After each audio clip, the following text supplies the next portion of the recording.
Okay, good morning. So let's briefly recap what we learned in previous class. Um, so in previous class, we learned some relationship between various coordinate systems: word coordinate system, camera coordinate system, and image coordinate system. Uh, so it seems some students are confused about the word coordinate system. Word coordinate system is nothing about some magnetic direction of the Earth. It is not about such kind of some complicated stuff. So you can just define any word coordinate system. Uh, maybe you can define your own word coordinate system. You can define this one as your word coordinate system. You can define this one as your word coordinate system. Depending on your choice, you can define any word coordinate system, and that becomes some reference or canonical coordinate system. And then all the remaining coordinate system, including camera and image coordinate system, are relative to that word coordinate system. So you can define any type of your own word coordinate system, and then you can, for example, you can calculate rotation between your own word coordinate system and camera, your rotation of camera, and translation as well. So the word coordinate system, as I said, is some reference 3D coordinate system in blue, and the camera coordinate system is in orange here.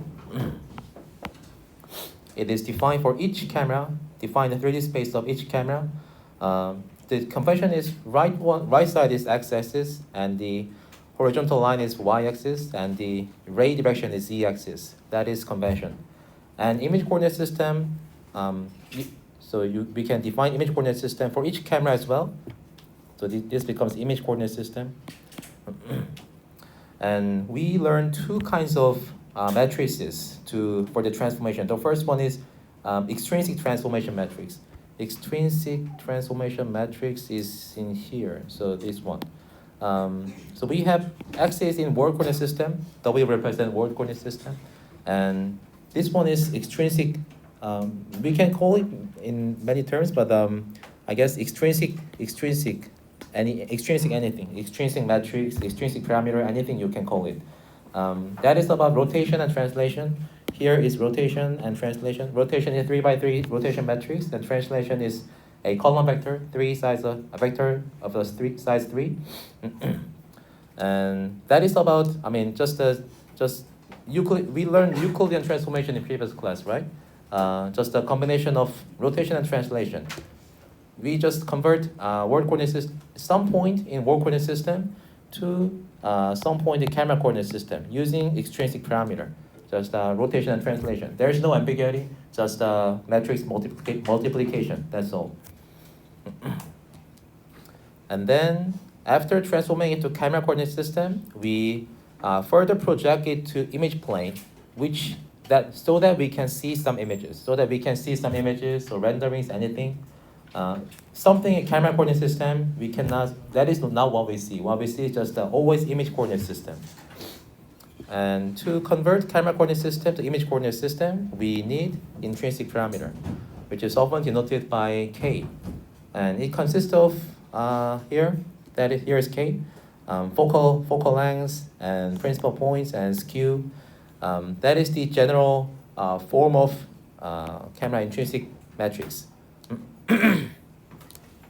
F is about zooming, and C is just for some offset. So usually what people set is like this.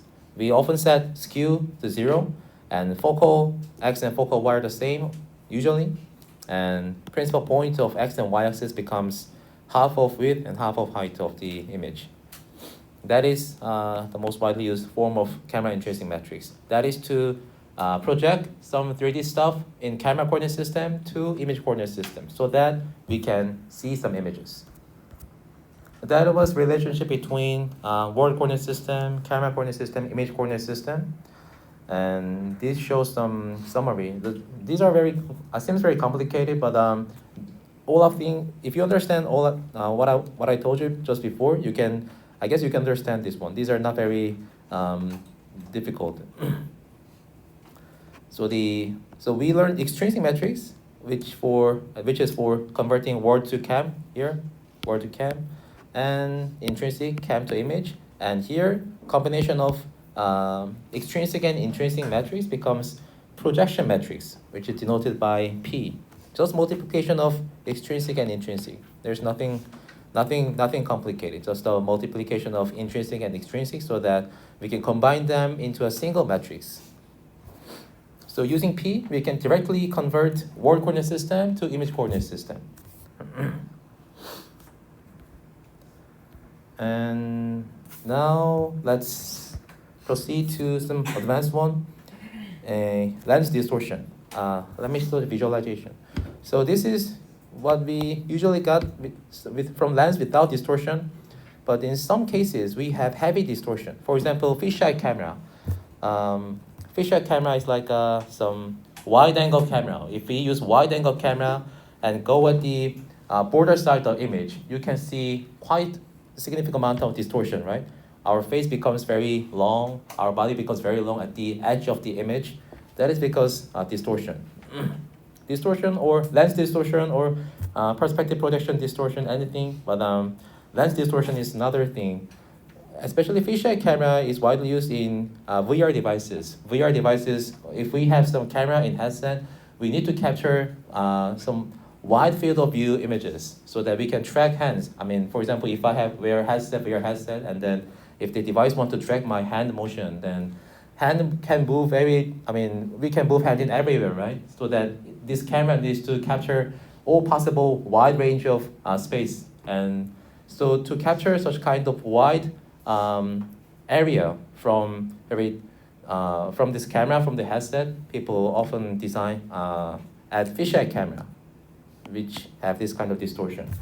And this is actually very different from what we learn in, where is it? So we learn various kind of transformations in here. Here, let's go to 3D. So the most complicated one, projective transformation, in other words, homographic transformation, it preserves straight lines, right? Now, with distortion, even straight line is not preserved.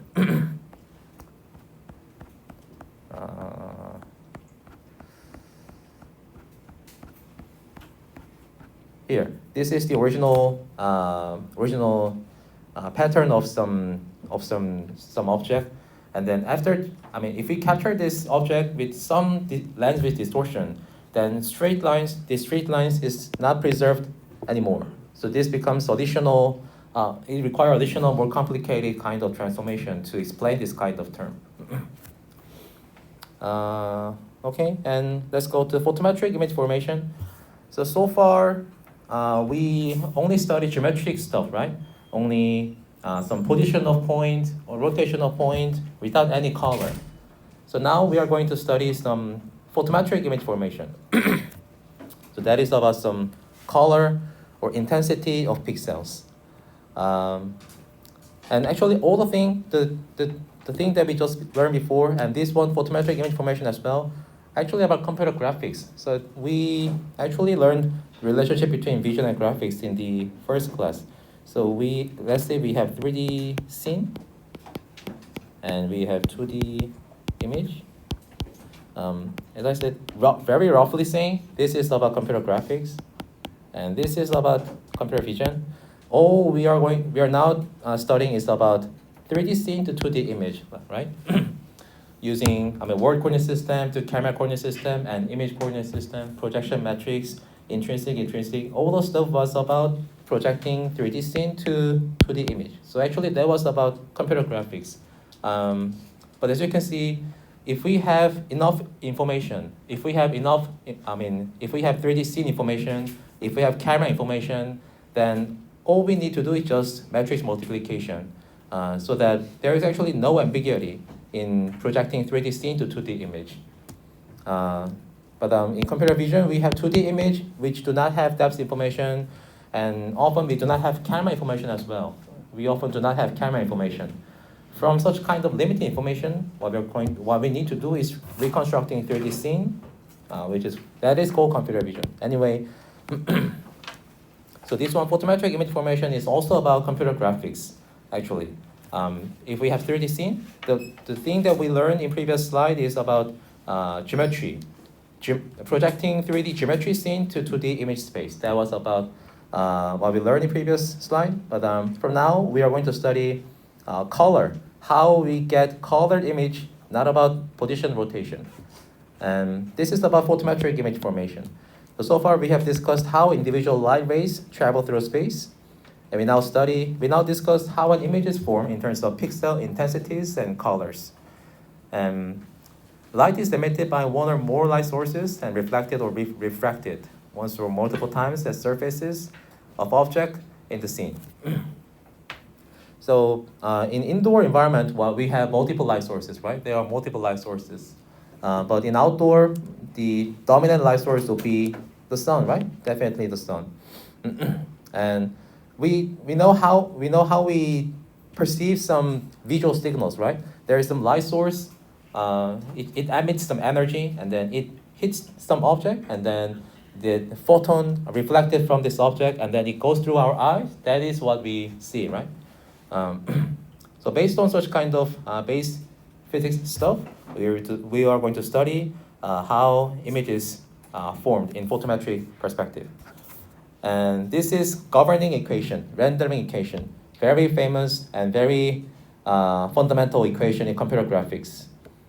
Let P 3D surface point, just some vector, and V is the viewing direction. So this is our eye, and this is real 3D point, and this is light source, the sun.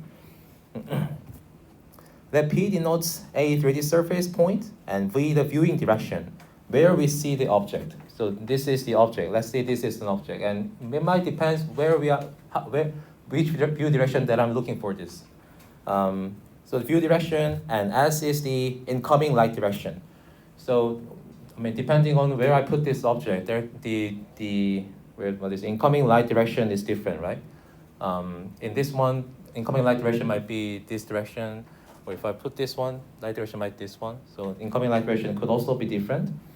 And rendering equation consider all this stuff, taking account of all this stuff.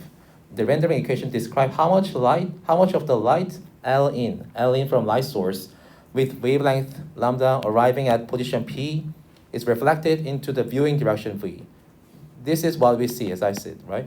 From light source, it is reflected at some object, and then it goes through our eyes. That is what we see, and it explains what we see from light source in 3D space. So L out is what we see.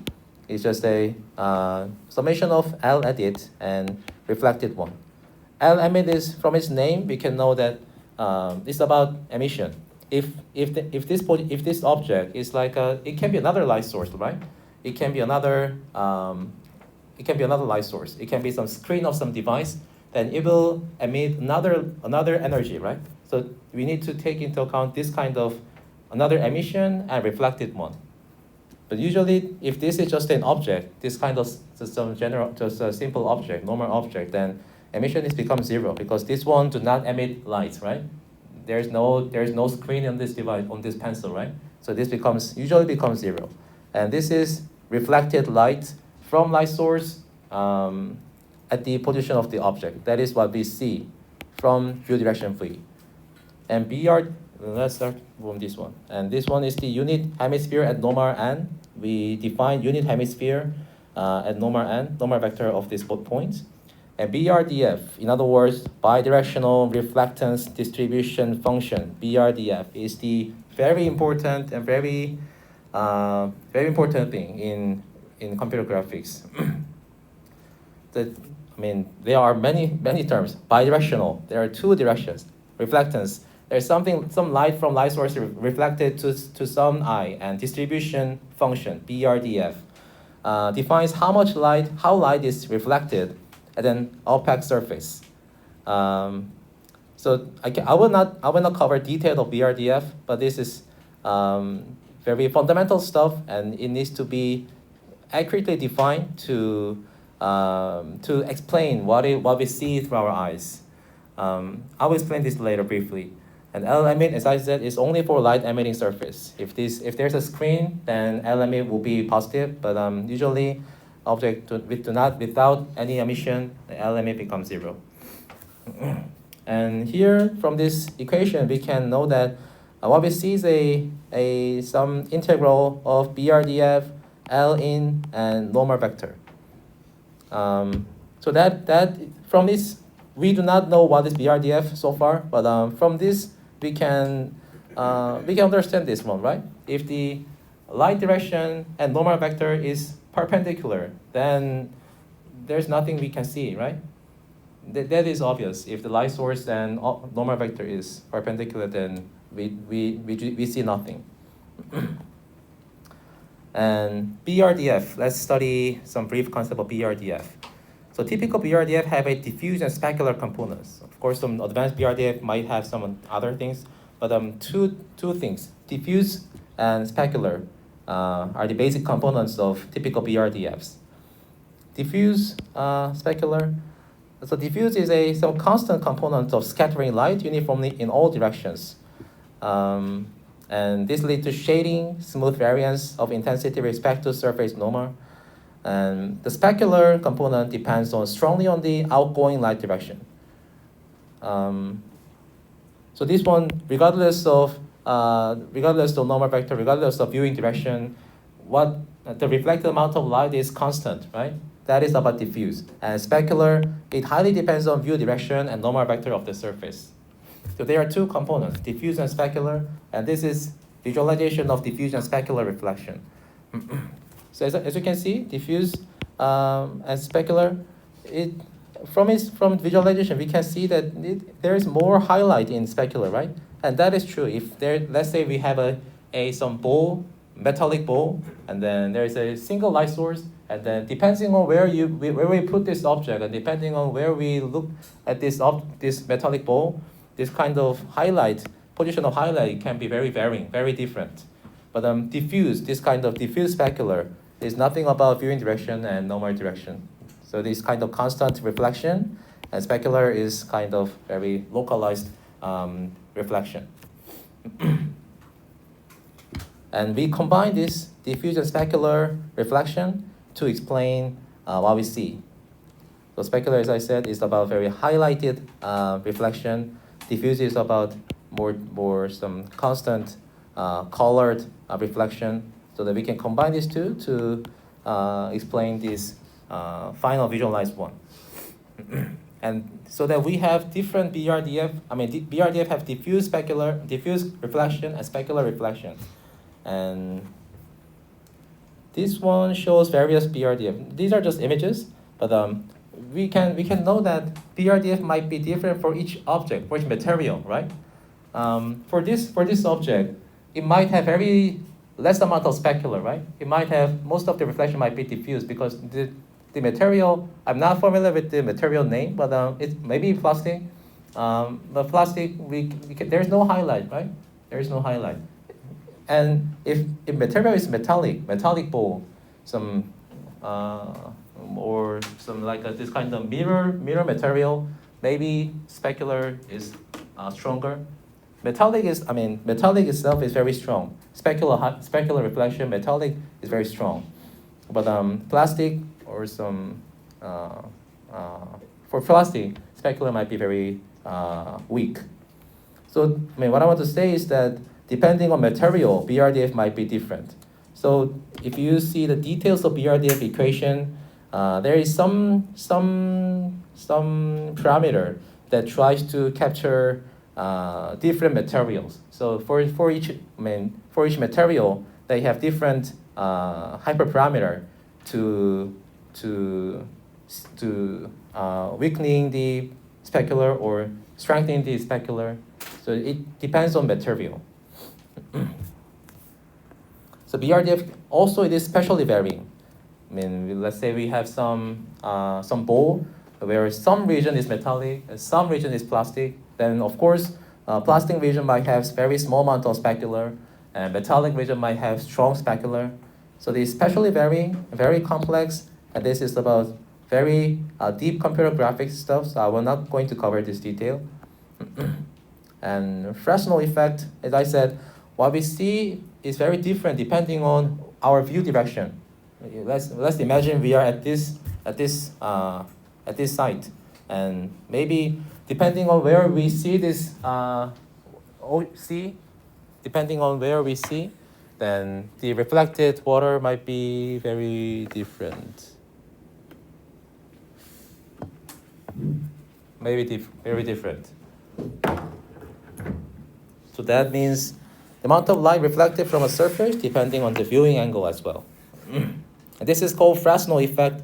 And there is also Fresnel constant, Fresnel something in specular. So Fresnel is kind of very famous stuff in computer graphics. And this is also very important. And global illumination. From its name, I think it is a little bit hard to instantly get what it means. But I think some of you guys might be familiar with the AAA video game and ray tracing option. This is about this one. Ray tracing is about global illumination.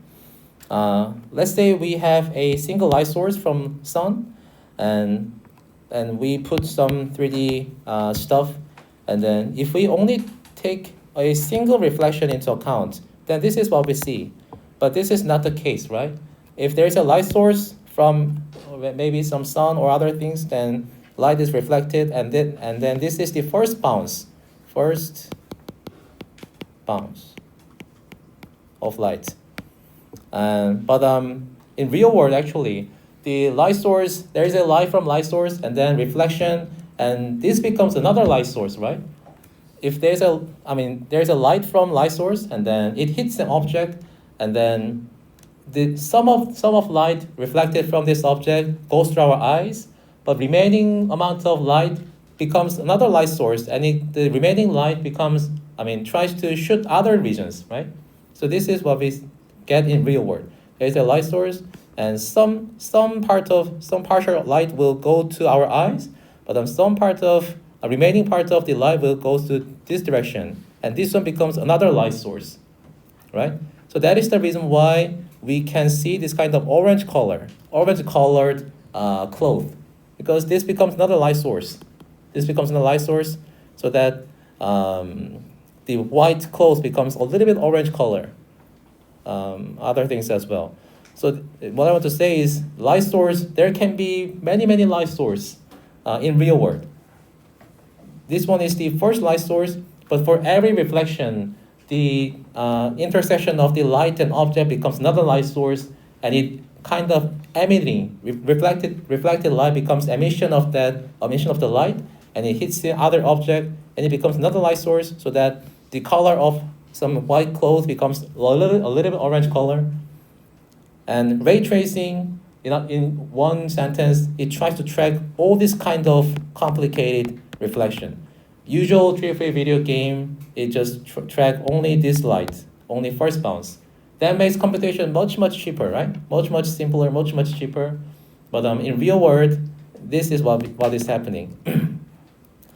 And especially in physics engine, it is very computationally expensive. Of course, there are many optimization to make it running in real time, but just simply tracking all the light path, light trajectory from multiple light sources becomes very complicated, very computationally expensive.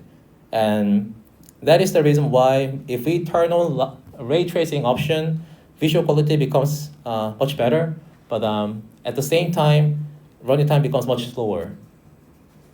So there are many techniques to run ray tracing faster, real time, and many approximation, because physically tracking all the light trajectory, light path is almost impossible. There are many light sources, almost infinite amount of light sources. So there is always, in computer graphics, especially in this product-ready computer graphics, there are many heuristic and approximation to make it real time. In movie, like a Hollywood movie, it is offline content, right? If we render some frame, then it does not need to be real time, right? If we render some movie, then we can just we can bake all the frames into a single video file, and then we can turn on in the theater, that is all. But some contents, especially in this kind of video game or In this days, there is a 4D video. 4D video means if we play video, time step goes, at the same time we can change the view direction as well at the same time, interactively. Such kind of contest requires real-time computation. Then this kind of light stuff becomes the heaviest bottleneck. AAA video game, 4D video, all this stuff. And that is difference between offline contents and online contents. So, I'm very interested in video game, and I actually did not know why there's a very huge quality gap between cutscene and real game playing. So when we play video game, there's a offline video, offline. There's no control, just offline video, and then online video. This is often called cutscene, and this is actual playing. These days, the quality gap between this one becomes smaller and smaller. But at the early time of the video game, quality gap between cutscene and playing was very big, and that was the reason. I didn't know why there's a big quality gap between cutscene and playing, but that was the reason. In cutscene, we can turn on all the stuff. We can turn on ray tracing. We can use high resolution polygon. We can use high resolution texture. We can use all the stuff to make it look better. But in actual playing, we need to make it run in real time. So there should be many approximation, many heuristics, so that it runs in real time, but quality becomes lower. So this was the difference about global illumination in short word GI, global illumination. In Unreal Engine 5, or this kind of stuff supports global illumination in real time, but we need to prepare high-end GPUs, and maybe running time becomes slower. Modeling one light bounce is insufficient, as I said, insufficient for rendering complex scenes. There is always reflection from other object, and that becomes another light source, so that the color should change. And of course, this one is not, this kind of two black stuff is not what we want. The light sources can be shadowed by occluders, and rays can bounce multiple times. That is important. This is the first bounce rendering. This is multiple bounce rendering. Global illumination, in short GI technique, also take indirect illumination. I think that is more easy to get, indirect illumination. This is direct illumination from light source, but there are many indirect illumination from the reflection. That is, for the better visual quality, we need to take into account this kind of global illumination or indirect illumination into account. And actually this was very pure computer graphics stuff, and let's go to a little bit more real world stuff. Why camera lenses? So we learned camera pinhole model, right? Camera pinhole model to represent the 3D to 2D projection mathematically. But in real world, large and very small pinhole result in image blur. Small pinhole require very long. If there is a big hole in camera, then there should be many lights coming into the hole, so that the image could blur. Many lights comes through this large hole, then image becomes blurry because there is no consistency between multiple lights coming through this big hole. If there's a small hole, then this kind of consistency becomes better, but we need to expose it shorter times, because the amount of light becomes very small because the size of this hole is very small. So we need to expose the sensor to the light longer time, which means longer exposure time, but that might result in motion blur.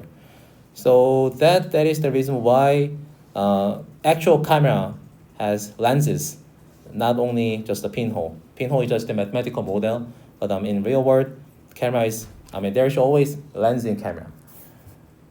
This shows visualization of images from pinhole model without lens.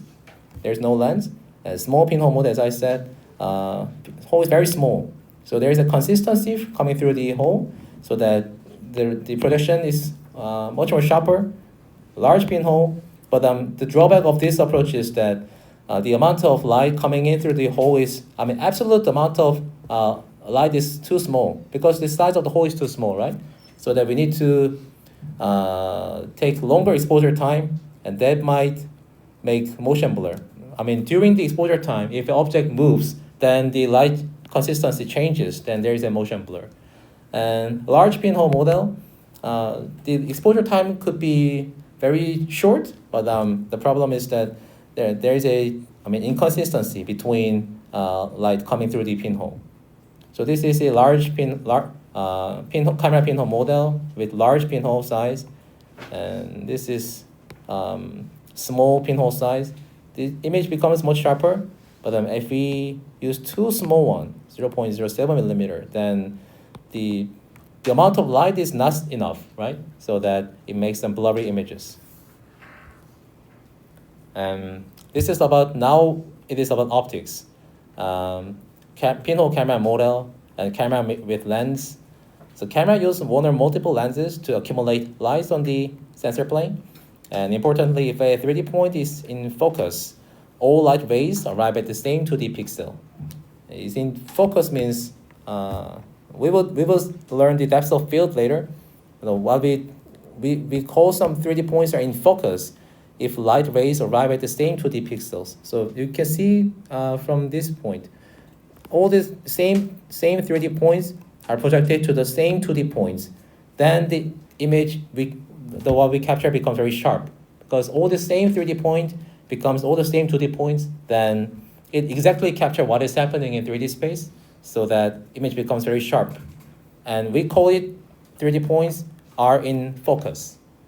And for many applications, for many applications, especially our students or some researchers, it is enough to model lens with pinhole model. If we are not going to study optics, if you are going to study computer graphics and computer vision, then it is enough to just use pinhole model. The lens is too complicated. If you are interested in optics, then definitely you need to study more about this kind of lens. But just for computer graphics and vision researchers, it is enough to consider camera as just a pinhole model, just ignoring lens stuff. But to address focus, vignetting, and aberration, we need to model lenses. And it seems a little bit complicated. Thin lens model. This is thin lens model, and there are many. There's many notations and visualizations, but there's just a triangle similarity. There are two triangle similarity. The first one is green triangle. This one, the XC, XS. Where is XC? XC, XC here. XC, XS. The ratio of XC and XS is the same as here F and here ZC minus F here. This one. That is the first similarity that we are trying to use. And the second one is the same one. XC, XS, ratio between XS and XC becomes between this one, ZC and ZS. We do some simple high school math, and then finally we got this one. And this one is not always satisfied. I will tell you later. But let's see the thin lens model first. The thin lens model with spherical lens is often used in approximation. And the properties are axis parallel rays past the focal point, rays by a center keep direction. From Snell's law, I guess this is from some physics stuff. Snell's law, we obtain focal lengths like this with radius R index of refraction. You do not need to memorize all this stuff, so you can just understand what is happening in camera lens. And depth of field. So the image is in focus. I told you focus, right? The focus is 3D points are at the same 3D points are at the same 2D pixel. That is what we call in focus. And the image is in focus if this is satisfied. This is from this equation. The image is in focus if this is satisfied, where f is focal length of the lens. And from this equation, if ZC goes to infinite, then we obtain ZS is equals to focal length. Lens with focal length is same as the pinhole at distance f. If image plane is out of focus, 3D point projects to the circle of confusion. So if 3D points or image plane is in focus, and same 3D points are projected to the same 2D pixel. But if it is out of focus, then the opposite thing, right? Then the same 3D points will project it to different 2D points, and they make some circle. It turns out that they make some circle, and the circle is called circle of confusion, notated by C. This one. So if same 3D points are projected to the same 2D points, that is what we call in focus, and it satisfies this equation. But in some cases, same 3D points might not be projected to the same 2D points. Same 3D points might be projected to different 2D pixels. That is what we call out of focus. And it turns out that such kind of out of focus 2D positions make some circle, and that circle is called circle of confusion. And then to control the size of the circle of confusion, we change the length of aperture. This is size of the aperture. And aperture is a hole or an opening through which light travels. And the aperture limits the amount of light that can reach the image planes. And smaller aperture leads to sharper but more noisy images because it has less photons. And I guess you have at least once seen this kind of something, f divided by some number in your mobile phone camera setting, right? That is about size of the aperture. So this one is size of aperture. We will, here, right? D is the aperture diameter, f is focal length. So if you use in your mobile phone, we always have camera, right? And you can see, you might have seen this kind of f divided by some number, and that is actually f divided by aperture diameter. And that is to control the size of the circle of confusion. And in this kind of classical camera, it also has this kind of option to control this diameter of aperture and focal length as well. And the allowable depth variation that limits the circle of confusion, C, is called depth of field. And this function of both the focus, distance, and lens aperture at this one N.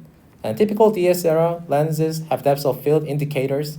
The commonly displayed f number is defined as, f number is like an n, defined as n, f divided by aperture diameter d. In other words, it is the length of focal length, f divided by the aperture diameter. And let's see what is happening when we change the diameter of the aperture. This is called depth of field. Sometimes we want to take very sharp images, but sometimes we want to, on purpose, we need to make out of focus image, right? Especially background, to emphasize foreground region. That is about field of view.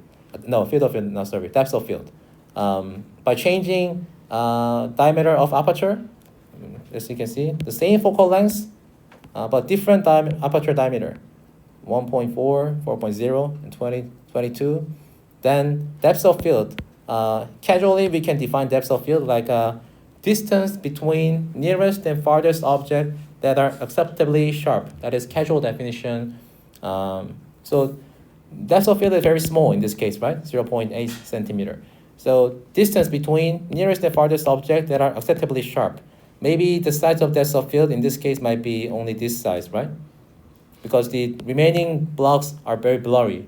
So in this case, if we set aperture diameter to 1.4, then depth of field might be small, and this might represent this size.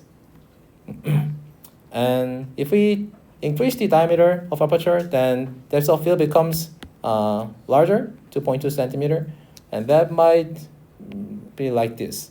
2.2 centimeter might be around here, because the front 3 blocks seems sharp, but remaining 2 blocks seems blurry. The distance between nearest and farthest object that are acceptably sharp, the distance between this object might be 2.2 centimeter maybe. And if we further increase the size of the aperture, then all the blocks are very sharp, then that means depth of field is very large, and then depth of field might be, this size of the 2 objects might be smaller than depth of field. So if we are trying to capture some images with our mobile phone or camera, if you want some images with out of focus on purpose, then you can change the size of the aperture. And on the other hand, if you want sharp image, but your camera shows some kind of blurry background, then you need to increase the diameter of aperture so that you can take sharp images. Here, decreasing the aperture diameter, increasing the f number, increases the DOF. This is about depth of field. Depth is, as I said, depth is a z direction of the camera, right? In camera coordinate system, depth is about distance between camera and some object. And depth of field, so the depth of field is like which distance that we are going to define, distance between nearest and farthest object that are acceptable sharp. That is about depth of field. Is it clear? Depth of field? I guess this is a little bit related to real-world applications. And chromatic aberration is more about some optics. The index of reflection for glass varies slightly as a function of wavelengths. So I can't remember which one has longer wavelengths, red and blue. Anyway, red color and blue color has some different wavelengths, and so that they might project it to slightly different position in 2D space. Although if we use a single lens, then this kind of stuff can happen, because red color and blue color can be projected to slightly different position. Then this kind of a little bit artifact, like a rainbow-ish artifact, could appear, because the red color and blue color projected to different positions. So that to prevent this kind of chromatic aberration, optics people invented some smart stuff to use multiple lenses and some complicated stuff like simple lens suffer from chromatic aberration, which is the tendency for light of different colors to focus at slightly different distances. As I said, red and blue are just representative colors, and they are projected to different positions so that we can see this kind of artifact, rainbowish artifact. And to reduce this kind of chromatic and other kinds of aberration, most photographic lenses are compounded lens made of different glass elements with different coatings, so that we can capture sharp images, although red and blue colors have some different wavelengths. And vignetting is the tendency for the brightness to fall up towards images. Let's see the visualization. So this is what we want. Brightness is consistent across all the image pixels, but if you go to the boundary of the image, it becomes darker and darker. That is not what we want. And this is called vignetting. Vignetting is the tendency for the brightness to fall up towards the image edge. Composition of two effects, natural and mechanical vignetting. Natural vignetting, foreshortening of object surface, lens aperture. Mechanical vignetting, the shaded part of the beam never reached the image. Vignetting can be calibrated. This kind of vignetting aberration, I guess depth of field is important, but aberration and vignetting is more about optics. So I just want to introduce why this kind of artifact could happen in real world, and this kind of happen. You do not need to memorize all this stuff. Our focus is on 3D vision. So if you think this is too heavy for you, you do not need to memorize all this stuff. You can just understand why this artifact is happening. But the depth of field is a little bit more related to computer vision and photometric imaging, so that I expect you a little bit more familiar with this kind of depth of field and some aperture diameter.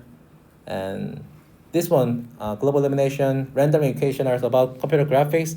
I did not cover very detailed stuff of BRDF, but I recommend you guys a little bit familiar with this kind of BRDF and diffuse specular reflection, rendering equation, because I think this is forms very governing equation. This is very governing equation in computer graphics. Explains all this stuff, how we see the images. One interesting thing is that, so in previous, at least back in 5 years ago, this was only way that we obtain image. Only rendering equation could give us image, at least 5 years ago. We need to prepare 3D geometry, we need to prepare 3D texture, camera, light, and view direction. so that in the end, we can get images. But now we have generative models that can generate images without this renderization. This is very interesting and fundamental difference. Still, in product level, we still rely on this kind of 3D computer graphics and renderization because they give us very consistent and good result if we have enough amount of time and human resources. But this was the only way that we could get images or videos from 3D scene. But these days, generative AI, ignore all this stuff. It is very interesting. Ignore all this stuff. Do not require any 3D geometry, any 3D texture. We can just get images or videos from text prompt, which is very magical too, I think. Anyway, so there is a very difference, but also very big relationship, strong relationship between computer graphics and generative AI these days. This is very traditional computer graphics. Okay, anything is unclear? Anything you want to ask about this photometric image formation? Okay, and let's proceed to image sensing pipeline. So this is also about a little bit of optics and camera itself. So image sensing means we usually use camera, right? Of course, there can be many devices, but usually use cameras to capture 3D scene to the image space.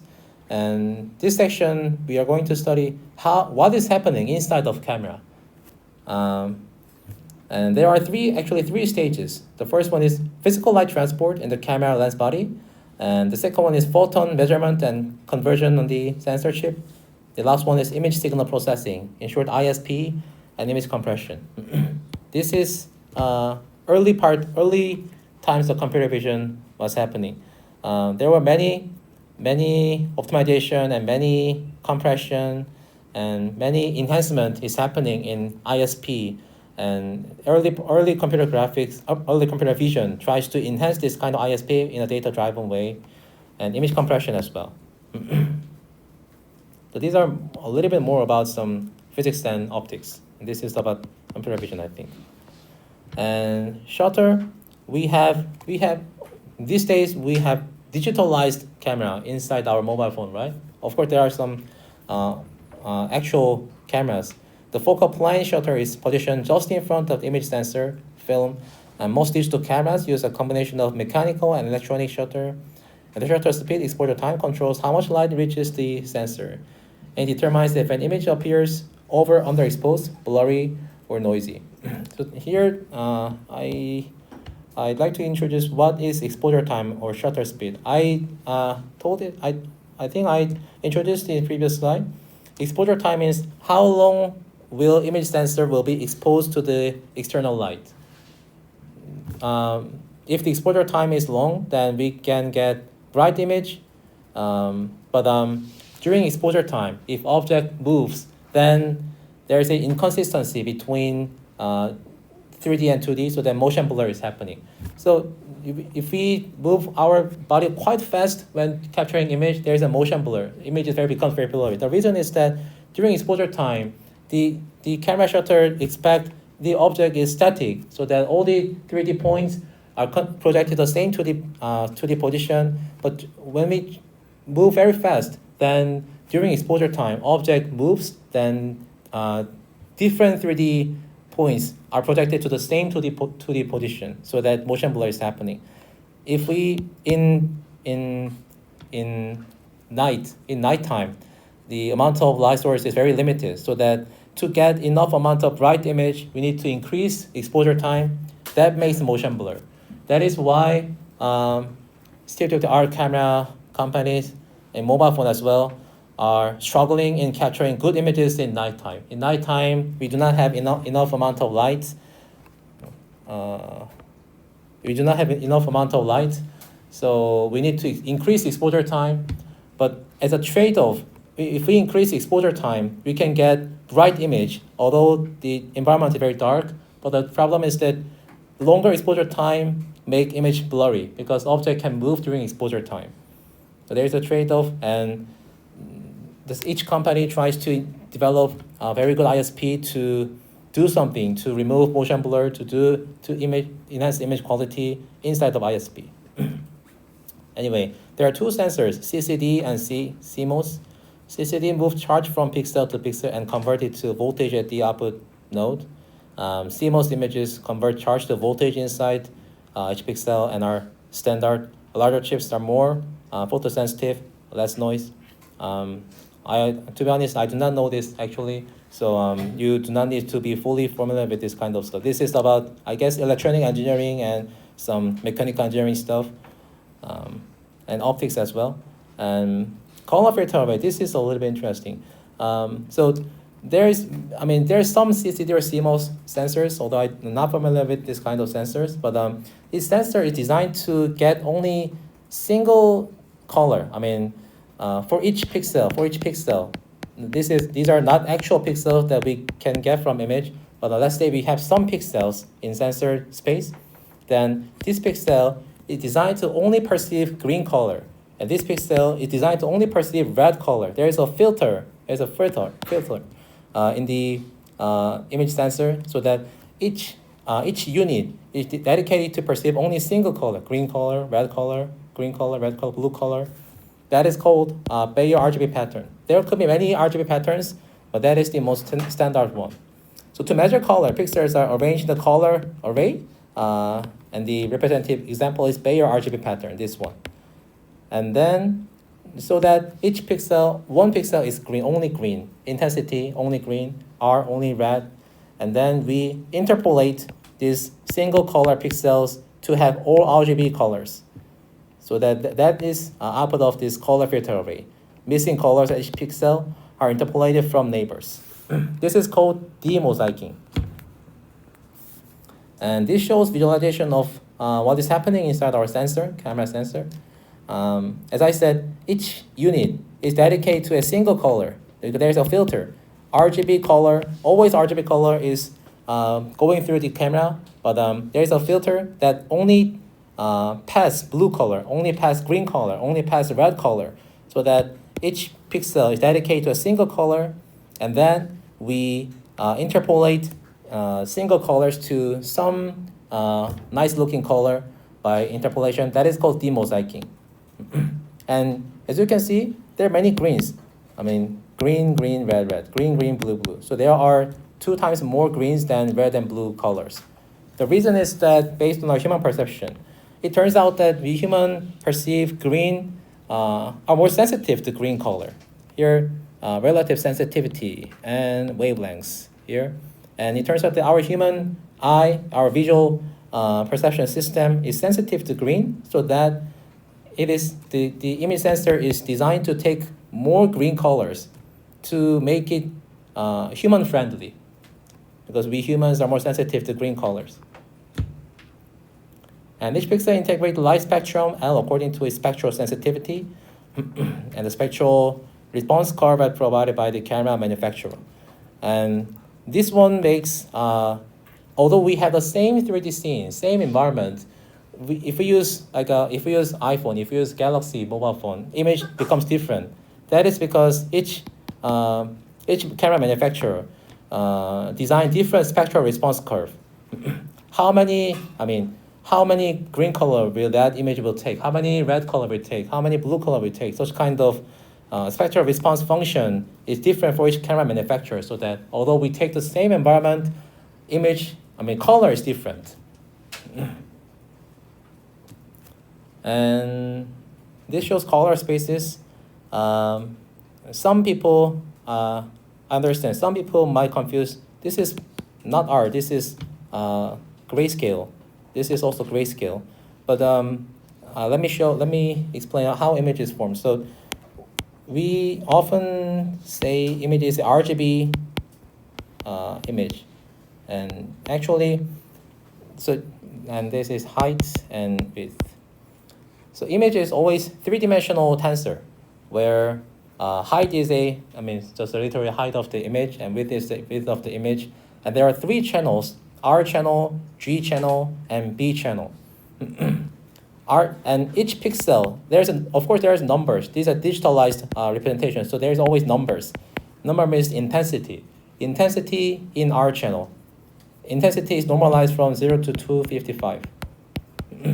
And if pixel is 255, 0, 0, that is red color. In G channel and B channel, 0 intensity, but the maximum intensity in R channel, that means red color. So we represent colors with this kind of combination of R, G, B channel. And this is visualized intensity of R channel, right? So the 0 means darker, 1 means, 255 means bright. So as you can see from here, the color of this flower is blue, bluish color, so that here in B channel, intensity of B channel is much larger than other stuff, like, right? It becomes very bright. That means intensity in B channel is much higher than intensity of other channels, because this color is bluish, right? So we represent image with the RGB three-dimensional tensor, and number is not about some color, just the intensity. Intensity in R channel, intensity in G channel, intensity in B channel. RGB is what people usually use, but there are many color spaces actually. RGB channel, this is called LAB channel, HSB channel. There may be more color spaces. So people try to, from this captured image, we can decompose like a R channel, G channel, B channel, or we can decompose like a illumination or some illumination and geometric stuff. In some cases, we can decompose image into texture, photometric stuff, and geometric stuff. It depends on your choice. So based on your choice, we can use different color spaces, like a LAB color space, HSB color space, RGB color space. So back in the day, before deep learning is actively used, people try to invent good color spaces that can decompose image into texture and geometry, so that we can, at that time at the SVM or random forest, they did not take RGB images. And sometimes they take LAB image, sometimes they take HSV images. Because LAB, for example, some color spaces, they might fully disentangle texture and geometry. Then some applications might only need geometry, so that people try to invent good color spaces at that time. But now, neural network can take RGB images without this kind of color decomposition, so that these days, this kind of color space decomposition is not actively studied. But before deep learning is actively studied, this kind of color spaces was one of the active research topic. And gamma compression is also make images human-friendly. Humans are more sensitive. The first human-friendly design was the more green color, right? More green color is added to the image sensing pipeline. And the other human-friendly design is gamma compression. Humans are more sensitive to intensity difference in darker regions. People empirically found that humans are more sensitive to intensity differences in darker regions.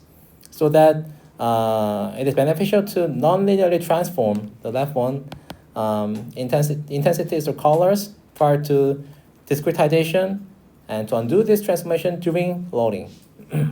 So this one tries to make the images more human-friendly, because we are sensitive to intensity differences in darker region. So in darker region, we want to make intensity difference emphasize darker differences, right? Emphasize intensity difference in darker regions. So this is a gamma compression. The y prime is just the 1 divided by gamma, 1 divided gamma y, exponential of 1 divided gamma. And gamma is usually set to 2.2, I remember. And image compression. So let's go to the previous one. So there are 3 stages. The first one is shutter, is about this one. So it's physically capturing image, is about the first stage. And second stage was from this one to this one. Once we capture, then there are some pixels dedicated to specific colors, and how we integrate such kind of dedicated color depends on camera manufacturer. That is about second stage.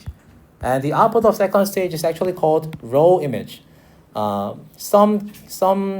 some of you guys are very familiar with camera, and so that some people want raw image so that they want their own image enhancement pipeline. Some people have their own color styles, so that they take raw image and then they add something. They add their own color enhancement. They use their own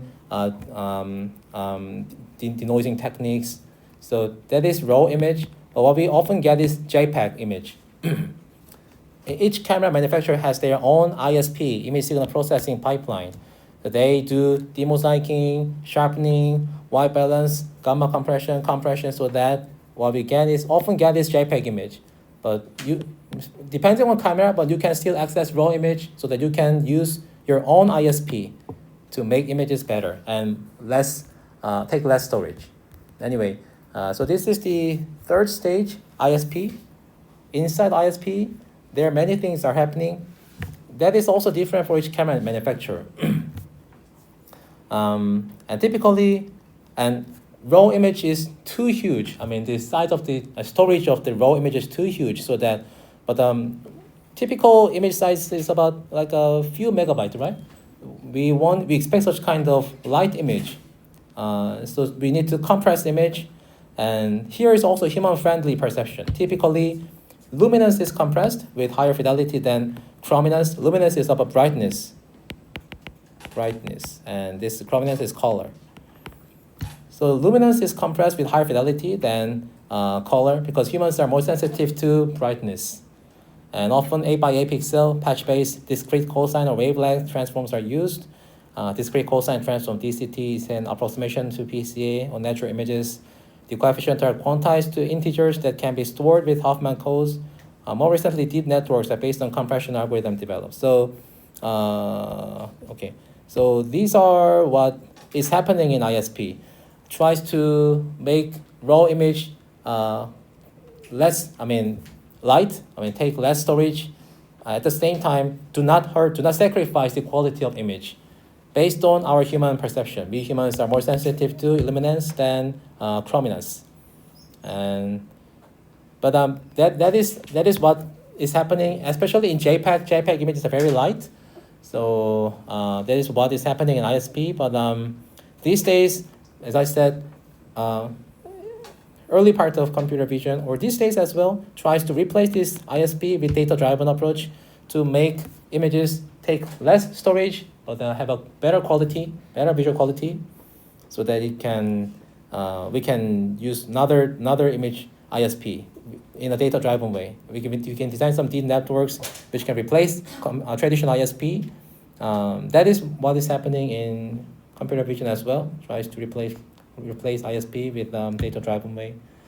So anyway, that is what is for image sensing pipeline. This one physically capturing image with the aperture and shutter, and then there's a sensor dedicated to each color and interpolate with demosaicing. And then in ISP, there's like a sharpening, white balance, gamma correction, and compression, which give us JPEG image, finally JPEG image. This is happening in camera so that we can capture image from 3D world.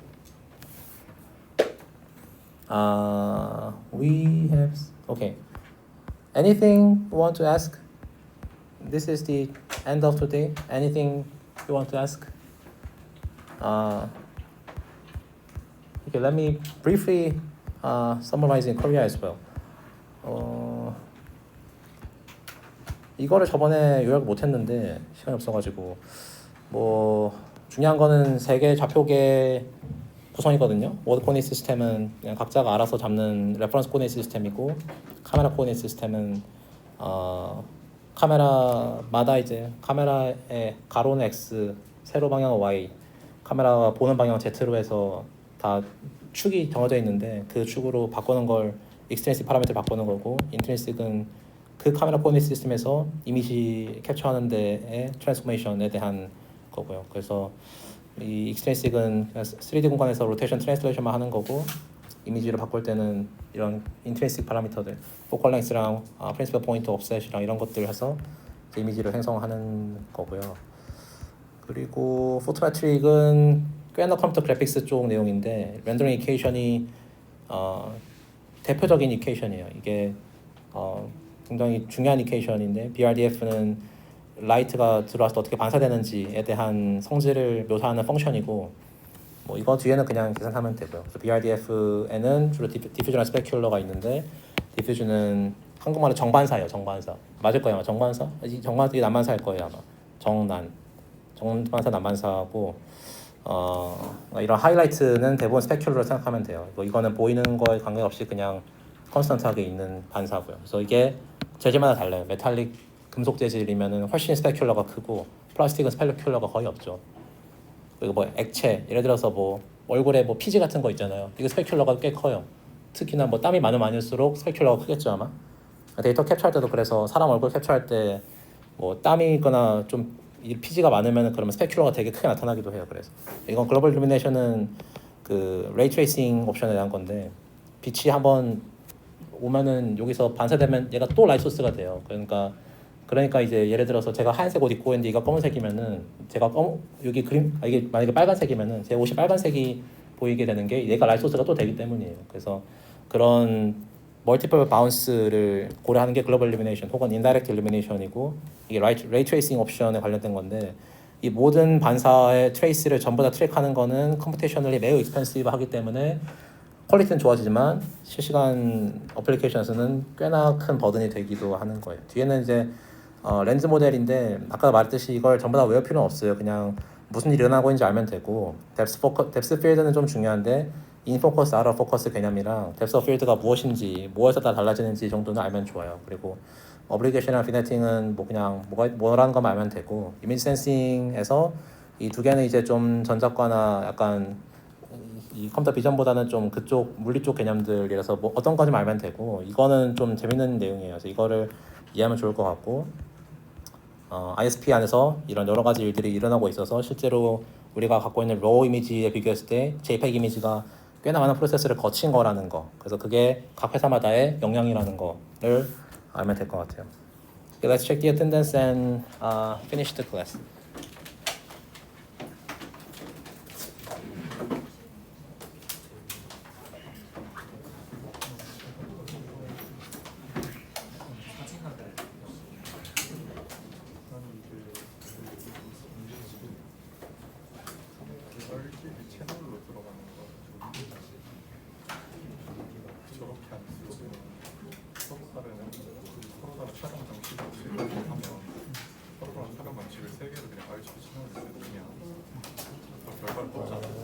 하나에서 안 보이던 그러니까 근데 3채널이니까 서로 다른 분들 뽑을 거 아니에요. 안 보는 다른 거좀 모아서 만들어 주더라고요. 이게 너무 신기해서 하나는 전부 다 서로 다른 촬영만 찍어.